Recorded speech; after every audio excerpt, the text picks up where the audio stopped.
किया और ये हमने जाना कि महान अर्थशास्त्री तो वो थे ही। सबसे बड़ी बात है उन्होंने पूरे राजनीति के ऊपर अर्थशास्त्र की रचना की। आज हम डिस्कस करने वाले हैं कि कौटिल्य ने राज्य को क्यों स्वीकार किया या कौन सी ऐसी चीज़ थी जो इंसिस्ट करती है कि राज्य होना चाहिए। हम सब तो आज आधुनिक स्टेट में जी रहे हैं एंड आधुनिक स्टेट भी वो जो डिजिटल है, जो इकोनॉमिकली इंडिपेंडेंट है, जिसके अपने संबंध स्थापित किए हुए हैं और बहुत सुपर पावर है। Super power in the reference of Rajasthan, not we are talking about the Indian reference. हम भारत की जब बात करते हैं तो हम स्ट्रॉन्ग है, एशिया की सबसे बड़ी पावर है, पॉपुलेशन में, इकोनॉमिक ग्रोथ में एंड मेडिकल साइंस में, सब में हम आगे हैं। कौटिल्य ने राज्य की उत्पत्ति के संबंध में समझौतावादी सिद्धांत की ओर संकेत दिया है। समझौते का मतलब है कुछ लेकर कुछ देना या कुछ खोकर कुछ पाना, ये एक समझौता होता है। अर्थशास्त्र में उपलब्ध वर्णन के अनुसार संसार में ऐसा था कि अराजकता की स्थिति थी और भयंकर दुख थे और निरंतर असुरक्षा फैलती जा रही थी। तो जब मनुष्य ने देखा कि हम सब परेशान हैं तो पीड़ित हो गए, सब सब सब पीड़ित हो गए, तो मनु ने तो कहा कि राजपद को धारण करने के लिए देवताओं को मिलकर के एक मनुष्य की स्थापना हुई जिसे राजा कहा गया। क्योंकि वो देवीय था तो वो मनुष्य नहीं रहा, वो देवता ही बन गया। ठीक है। मनु ने यह भी आश्वासन दिया कि इसके प्रतिफल में जनता के प्रति वो जो राजा बना है वो सदैव आज्ञाकारी रहेगा और हमेशा उसको आप कर अगर देते रहते हैं तो वो आपकी सुरक्षा का काम करेगा। कौटिल्य ने इस बात को स्वीकार नहीं किया और कौटिल्य ने कहा कि आप उसको कर देंगे, आप उसको कर दे रहे हैं, अर्जित संपदाओं में से कुछ संपदा यदि दे रहे हैं तो फिर उसके राजकीय दायित्व भी होने चाहिए। राजकीय दायित्व का मतलब उसके भी तो कुछ कंडीशंस होनी चाहिए कि वो राजा बना हुआ रहे। तो कौटिल्य ने ये माना कि जो राज्य है वो राज्य एक्चुअली में मानवीय प्रयत्नों का परिणाम है। मानवीय प्रयत्न का मतलब हुआ कि मानव चाहता है कि मैं सुरक्षित रहूं, मनुष्य चाहता है कि मेरा कभी अंत ना हो, मनुष्य चाहता है कि मेरी संपत्ति चोरी ना हो, मनुष्य चाहता है कि मेरे ऊपर कोई प्राकृतिक संस्था ना हो, मेरे पर कोई देवता ना हो, मेरे पास एक ऐसा अस्तित्व हो कि मैं अपनी सुरक्षा की कंप्लेन उस व्यक्ति से कर सकूं और अपनी सुरक्षा उससे मांग सकूं। इसका मतलब जो राज्य है वो मानवीय प्रयत्नों का परिणाम है। और दूसरी बात, मनुष्य ने खुद उसको अपनी सुरक्षा के लिए और अपने कल्याण के लिए एक्सेप्ट किया है। दूसरी बात, लोगों के द्वारा राज्य के बाध्यकारी नियंत्रण को अपनी सुरक्षा व कल्याण के साथ स्वीकार किया गया है और जब वो स्वीकार कर लिया गया तो फिर राज्य अस्तित्व में अपने आप आ गया। कहते हैं कि जब आप किसी को कुछ देते हो तो आपका काम करता है, उसी तरह से यदि आप कर देने की इच्छा रखते हैं या कर देते हैं तो राज्य फिर आपको वो फंडामेंटल चीज़ें देगा, सुरक्षा भी देगा, क्योंकि वो उसकी ड्यूटी बनती है। कौटिल्य ने माना कि राज्य की स्थिति जो है, राज्य के पूर्व की जो स्थिति थी वो हॉब्स की प्राकृतिक संरचना से मिलती जुलती थी। हॉब्स एक बहुत बड़े थिंकर रहे हैं इंडियन वेस्टर्न पॉलिटिकल थ्योरी में। वो हम आप थर्ड ईयर में आप जाके पढ़ेंगे हॉब्स को, हमने यहाँ से उनका रेफरेंस लिया है। कौटिल्य ने माना है कि जब राज्य नहीं होता तो मत्स्य न्याय होता है। मत्स्य न्याय का मतलब बड़ी मछली छोटी मछली को खा जाती है, या बड़ी मछली जो होती है वो बड़ी शक्तिशाली होती है और छोटी मछली को जीने नहीं देती। किंतु ऐसा नहीं होता है। कौटिल्य का विवेचन जो कहता है वो प्राकृतिक अवस्था का विवेचन है जिसमें राज्य नहीं था, समाज भी नहीं था, कुछ गलत भी नहीं था और कुछ सही भी नहीं था। कौटिल्य ने उसको अराजक तो नहीं कहा लेकिन असुरक्षित माना है। उन्होंने कहा कि उस समय असुरक्षा थी, बिल्कुल ऐसा था कि व्यक्ति जो है वो सुरक्षित नहीं था और उसको अपनी लाइफ का सबसे बड़ा जो था वो डर था। तो इन सब से छुटकारा पाने के लिए मनुष्य ने क्या किया कि राज्य अस्तित्व में आया। लोगों ने समझौता किया कि हम सब मिलकर के अपने ऊपर राज करने की शक्ति किसी एक व्यक्ति को देते हैं और वो जो व्यक्ति है वो राज की शक्ति का प्रयोग करेगा और राज शक्ति का प्रयोग करने के बाद में वो शासन चलाएगा और धर्म राज की शक्ति के रूप में चलाएगा। इसका मतलब ये हुआ कि कौटिल्य राज्य को धर्म का सृजनकर्ता नहीं बनाते बल्कि धर्म का संरक्षक बनाते हैं। मतलब धर्म कब तक सुरक्षित रहेगा? जब तक राज्य रहेगा, और राज्य नहीं है तो फिर धर्म अपने आप असुरक्षित हो जाएगा। तो उस मत्स्य न्याय से अंत पाने के लिए, भौतिक बल से सुरक्षित बनाने के लिए जो है आपका राज्य अस्तित्व में आता है। राज्य के अस्तित्व के सबसे जो फंडामेंटल रीजन है कि क्यों राज्य चाहिए था, तो सबसे बड़ी बात है कि राज्य एक निश्चित प्रयोजन को पूरा करने के लिए अस्तित्व में आया। वो प्राकृतिक संसार नहीं है। उसका पहला कार्य है प्रजा की सुरक्षा करना और उसके कल्याण को सुनिश्चित करना। कौटिल्य ने ज्ञान और विद्या और उनकी शाखाओं का जो विवेचन हमें दिया है, हमने अभी डिस्कस किया था पिछली क्लास में, त्रयी, वार्ता, आन्वीक्षिकी और दंड। तो कौटिल्य ये मानते हैं कि ज्ञान की इन चारों शाखाओं में मानव जीवन के नैतिक व भौतिक प्रयोजन को पूरा करने के लिए एक व्यक्ति संतुलित दृष्टिकोण रख सके, और एक ऐसी संस्था की जरूरत थी जो एक व्यक्ति की इन चारों शिक्षाओं को पूर्ण कर सके या चारों आवश्यकताओं को पूर्ण कर सके। कौटिल्य ने त्रयी का संबंध नैतिक व पारलौकिक उपलब्धियों से माना था, और कौटिल्य लौकिक उपलब्धियों और भौतिक संपदा और उसके अर्जन के लिए मानवीय क्रियाकलापों को आवश्यक मानते थे।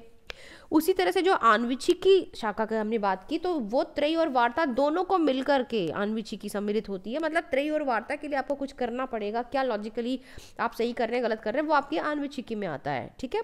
तो और जो चतुर्थ है वो है दंड नीति। तो कौटिल्य का यह मानना था कि जब व्यक्ति में त्रयी, वार्ता, आन्वीक्षिका संतुलन होता है तो उसका भौतिक कल्याण भी होता है और नैतिक कल्याण भी होता है। इन तीनों में संबंध बनाए रखने के लिए, तीनों को प्राप्त करने के लिए राज्य का होना आवश्यक है। दंड नीति का मतलब है वो राजनीतिक संस्थाएं जो पूर्व में की गई 3 शिक्षाओं को पूरा करने में मदद करती है।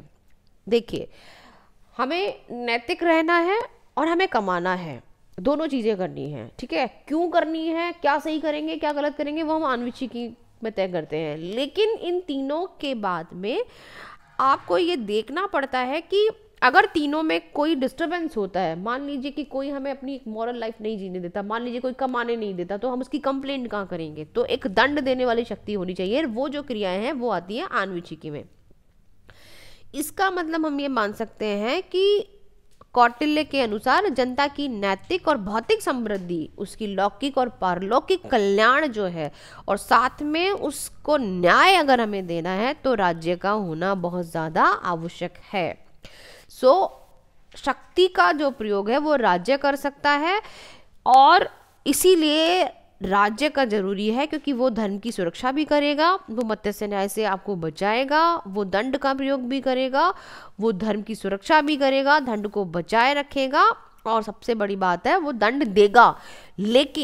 लेकिन वो दंड कब दे सकता है, जब वो शक्ति का प्रयोग धर्म की सुरक्षा के लिए करे, अपने किसी स्वार्थ की पूर्ति के लिए नहीं करे। मुझे किसी व्यक्ति को मारना है और मैं राजा हूँ तो मैं मन का मर्जी करता हूँ और मैं किसी को भी दंड दूँ, नहीं, वो धर्म की सुरक्षा के लिए दंड का प्रयोग कर सकता है। दूसरा, वो जब दंड दे तो इतनी मात्रा में दंड दे कि लोग अलग अलग हो जाएं या संगठित हो जाएं तो भी उस दंड को चुनौती ना दे सके, ठीक है। और सबसे ज़्यादा ज़रूरत है कि जो दंड का प्रयोग है वो अधिकृत संस्था द्वारा प्रयोग किया जाए। अधिकृत का मतलब जिसको पावर हो कि वो दंड का प्रयोग कर सकते हैं। सुख का आधार कौटिल्य धर्म को बताते हैं। उनका मानना है कि जो धर्म है वो अर्थ पर आधारित है, अर्थ उनके मत से राज्य पर डिपेंड करता है, ठीक है। अर्थ का मतलब जनता और जमीन दोनों, तो वो राज्य पर डिपेंड करते हैं। सबसे बड़ी बात यह है कि पारलौकिक सुख हो या जनकल्याणी सुख हो, अर्थ की निर्भरता इस बात पर है कि मनुष्यों के व्यवहार का धर्म राज्य के दायित्व है, और राज्य जो है वो मनुष्यों को सुरक्षित रखता है। इसका मतलब धर्म भी 3 अर्थ लेकर के हमारे सामने आता है। एक तो सामाजिक व्यवहार के रूप में, दूसरा सत्य, दया, दान, अहिंसा के रूप में, और एक कानून के रूप में जिसको हम राजकीय धर्म की परिभाषा में शामिल करते हैं। अब बात आती है कि जो दंड नीति है उसके बाद में राज्य में क्या क्या शामिल होना चाहिए। क्या है राज्य, किन चीज़ों से मिलके बना है। तो राज्य में कौटिल्य ने माना कि राज्य में 7 अंग होते हैं: स्वामी, अमात्य, जनपद, दुर्ग, कोष और दंड व मित्र। स्वामी का मतलब होता है राजा, और राजा जो है वो शीर्षस्थ अंग है, सबसे ऊपर वो बैठता है। तो जटिल कार्यों की पूर्ति करने के लिए एक राजा होना आवश्यक है, समझदार राजा की शिक्षा समुचित होनी चाहिए, और उसको प्रशिक्षण भी प्राप्त होना चाहिए, वो सद्गुण संपन्न हो और समझदार हो। नंबर 2 पर है अमात्य। अमात्य का बेसिक अर्थ होता है मंत्री। अमात्य जो है वो राज्य रूपी रथ के पहिए के समान होते हैं। राजा को यदि सही जानकारी ना दी जाए या राजा को सही डिटेल्स ना दी जाए तो राज्य के बारे में उसको जानकारी कम मिलेगी। तो वो जो राज्य के संबंध में जानकारी अगर नहीं दी जाती है तो राजकार्य विघटित होता है। इसलिए अमात्य मंत्री भी पढ़े लिखे, समझदार और सुरक्षा को ध्यान में रखने वाले होने चाहिए। तीसरे पद पे आया जनपद। जनपद का मतलब है एक तो उपजाऊ भूमि, दूसरा जनता। बिना जनसंख्या के किसी भी भूमि को आप राज्य नहीं कह सकते हैं। तो जो, और भूमि भी कैसी, बंजर ना हो, जिस पर खेती ना कर सके, वो भूमि उपजाऊ नहीं हो तो उस भूमि का होना बेकार है। तो कौटिल्य मानते हैं कि जनपद में दो तरह की चीजें आती हैं, जनता हो और भूमि हो। और जनता कैसी हो, बुद्धिमान हो, पवित्र हो और परिश्रमी हो। नंबर 4 पर आता है दुर्ग। दुर्ग का मतलब है वो सुरक्षित परकोटा जिसमें जनता सुरक्षित रह सके, जिसकी चारों ओर अच्छी सीमाएं हो। दुर्ग 3-4 प्रकार के उन्होंने बताए हैं, जिसमें औदक दुर्ग है, पार्वत दुर्ग है, धान दुर्ग है और वन दुर्ग है। कौटिल्य का ये मानना है कि उपयोगी दुर्ग होने चाहिए, उसकी ऊंचाई ऊंची हो ताकि दूसरा राज्य का जो व्यक्ति है या जो सेना है वो उस पर अटैक ना कर सके। नंबर 5 पर है कोष। कोष का मतलब होता है पैसा।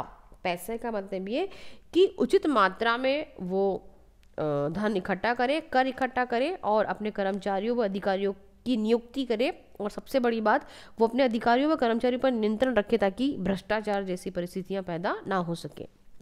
नंबर 6 पर है दंड। दंड का मतलब है सेना, और सेना में वो शौर्य का गुण आवश्यक मानता है। उन्होंने स्वीकार किया है कि चारों वर्णों के सैनिकों के लिए जाने को उचित माना है। फिर भी कौटिल्य मानता है कि भर्ती के लिए क्षत्रिय, वैश्य, शूद्र को प्राथमिकता दिया जाना उचित है।